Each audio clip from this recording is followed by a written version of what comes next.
Hey guys, Psalm 90:1 says, Lord, thou hast been a dwelling place to all generations.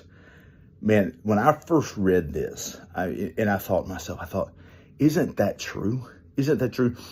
I don't know if you've ever been in a storm or like you get called out in a storm. Maybe you're out, on the sidewalk somewhere, or maybe even out in the yard or something. All of a sudden, this big fat drop of rain hits, man, boom. You're like, uh-oh, it's coming. You look over to your right or your left and you see these dark clouds coming in.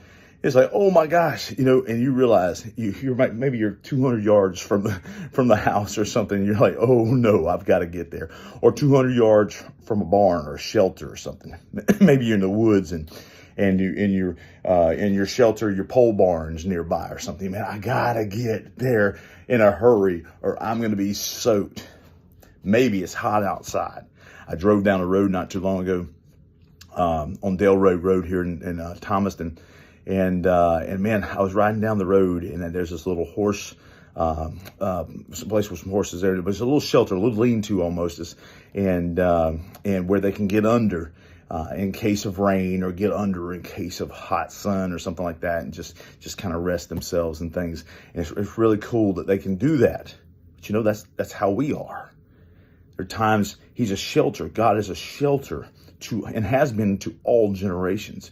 Somewhere we can go when the storms are at their heaviest.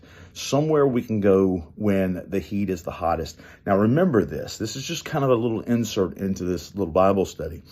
But remember this. If we don't spend time with him on a regular basis, sometimes he's going to allow storms in our life so that we will come to the shelter. Okay? You're going to have storms no matter what. But sometimes, hey, he wants to spend time with his children. Sometimes he's going to allow those into our lives to kind of press us into the shelter.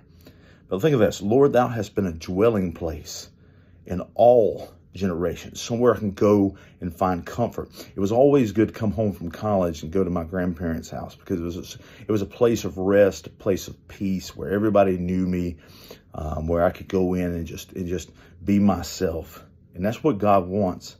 God wants, of course, us to be more and more like Christ, but wants us to be able to come to him and to rest in him. There's something neat about coming home from college, and that was, as closer I got to home, back then it was radio stations. So you get your local radio stations and you'd hear your local DJs, and man, everything seemed like everything was so neat and so peaceful. It's like, okay, I'm home. I'm hearing those voices again that I know so well. Think about coming to the shelter of the Lord. Things are rough outside and you're like, man, I better hurry and get to that shelter. See, what this says is, thou hast been, in Psalm 90:1, thou hast been a dwelling place to all generations. Not just mine. It's not exclusive to me. I don't have access to him by myself. I certainly have access to come to him one-on-one, but I'm not the only one that has that access. He has been a dwelling place in all generations, somewhere to come home to, somewhere to stay and to feel like you're always at home. Stay in his presence. Stay close to him. Stay close to that dwelling place. Stay close to that shelter. Love you guys. Bye-bye.